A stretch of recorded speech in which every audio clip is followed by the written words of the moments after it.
بسم اللہ الرحمن الرحیم۔ قلنا گفتند آ ہما زنان، کہا ان سب عورتوں نے، صیغہ جمع مذکر غائب۔ قلنا کی تعلیل میں نے پہلے بھی بتائی ہے، اب یہاں پھر سے اب یہ صاحب کتاب بتا رہے ہیں۔ قلنا اصل میں کیا تھا؟ کہتے ہیں قلنا اصل میں قولنا تھا، قولنا سے نقل کر کے قبولنا لائے، قولنا سب سے پہلے کیا، یعنی واو پر جو فتحہ تھا اس فتحہ کو ضمہ سے بدلا، قبولنا ہو گیا۔ اس کے بعد واو پر ضمہ دشوار رکھتے ہوئے اس کی حرکت کو نقل کر کے ماقبل کو دے دیا، ماقبل کی حرکت کو زائل کرنے کے بعد، یعنی واو پر جو ضمہ تھا اس کو نقل کر کے قاف کو دے دیا، اور قاف کی جو حرکت تھی اس کو گرا دیا، زائل کر دیا۔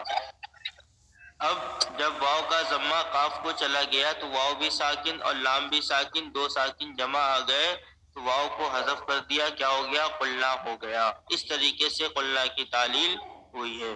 قلنا کی تعلیل کے بعد آگے ایک سوال کرتے ہیں، اس سوال کا پھر جواب دیتے ہیں۔ دیکھیے، قلنا گفتند آ ہما زنان، قلنا کا معنی کیا ہے؟ کہا ان تمام عورتوں نے، یہ صیغہ جمع مذکر کا ترجمہ ہے۔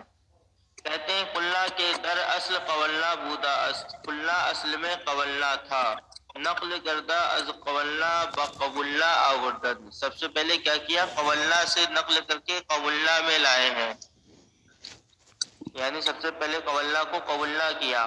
اس کے بعد واو اخت ضمہ بود، واو ضمہ کے قریب تھا، و ضمہ دیگر بروے دشوار داشتن، اور دوسرا اس پر دشوار رکھتے ہوئے نقل کردہ بما قبل دادن، نقل کر کے ما قبل کو دے دیا، یعنی واو تو خود ہی ہوتا ہے، اس کے اوپر واو جو ضمہ ہے وہ ضمہ اس کے اوپر گویا دشوار ہو گیا ڈبل ہونے کی وجہ سے، تو اسی لیے کہتے ہیں کہ واو ضمہ کے قریب تھا اور دوسرا ضمہ اس پر دشوار رکھتے ہوئے نقل کر کے ما قبل کو دے دیا۔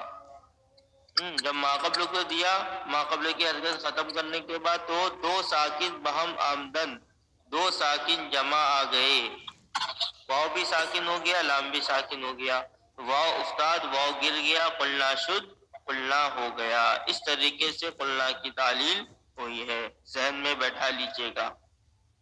اب صاحب کتاب ایک سوال کرتے ہیں، کہتے ہیں یہاں پر قلنا اصل میں قولنا تھا، تو قولنا تھا، قولنا میں سیدھے تعلیل کرتے، قولنا سے پہلے قبولنا کی طرف نقل کر کے کیوں لائے ہیں؟ یعنی پہلے قولنا تھا، واو پر زبر تھا، اس کو نقل کر کے قبولنا واو پر پیش کیوں لائے ہیں؟ ایسا کیوں کیا؟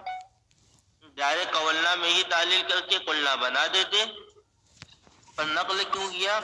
تو یہ سوال ہے، تو اس کا خود جواب دیتے ہیں۔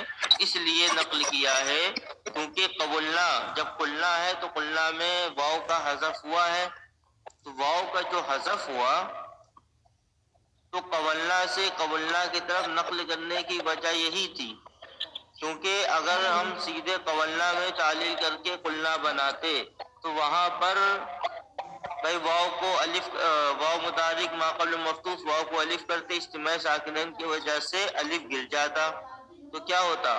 قلنا ہوتا۔ جب قلنا ہوتا تو یہاں پر واو جو حذف ہوا ہے، اس واو کے حذف ہونے پر کوئی دلیل نہیں ہوتی، اس دلیل قائم ہو جائے، دلیل باقی رہ جائے، اس وجہ سے کیا ہے پہلے قولنا کو قبولنا میں کیا ہے، کیونکہ اب جب واو حذف ہوا تو واو کے حذف ہونے پر گویا اس سے پہلے ضمہ چھوڑ دیا گیا، کہ ضمہ یہ بتا رہا ہے کہ یہاں پر پہلے واو تھا لیکن واو تعلیل کی وجہ سے حذف ہو چکا ہے، تو اسی لیے کہتے ہیں سوال، از قولنا بقولنا چرا نقل کردن، قولنا سے قبولنا میں کیوں نقل کر دیا ہے، ڈائریکٹ تعلیل کیوں نہیں کی؟ اس کا جواب دیتے ہیں، جواب زیرا چے واو خاص الف شد و الف شدہ بیفتد و دلیل نبود بر حذف واو، پس ضمہ آوردن تا دلیل باشد بر حذف واو و دیگر اخوات اورا ہم بنی قیاس کنند۔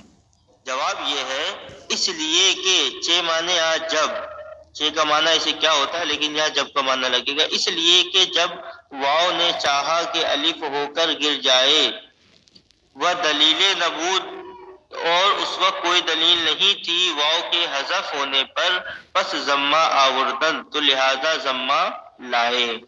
اگر ہم قولنا سے نقل کرتے تو واؤ متحرک ما قبل مفتوح قاعدہ پایا گیا، اس واؤ کو الف سے بدل دیتے، اب اجتماع ساکنین کی وجہ سے الف گر جاتا، تو اب یہاں پر جو واؤ الف ہو کر گرا ہے تو واؤ کے حذف پر کوئی دلیل باقی نہیں رہی، کیونکہ اس سے پہلے فتح ہے، تو دلیل باقی رہ جائے واؤ کے حذف ہونے پر، اس لیے قولنا سے قولنا لائے ہیں۔ چلیے، لہذا پس ضمہ آوردن، لہذا ضمہ لائے، تا دلیل باشد بر حذف واؤ، تاکہ واؤ کے حذف ہونے پر دلیل ہو جائے۔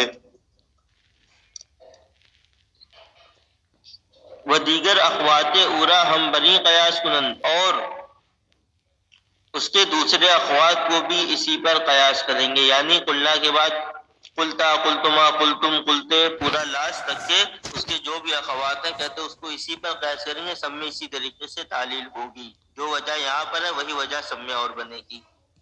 یہ تو قلنا کی تعلیل ہو گئی۔ اب کہتے ہیں قیلا مجہول، صیغہ مجہول کیا ہے؟ قیلا کہتے ہیں، قیلا اصل میں قویلا تھا، فعلا کے وزن پر، جب قویلا تھا اس میں قیلا کیسے ہو گیا؟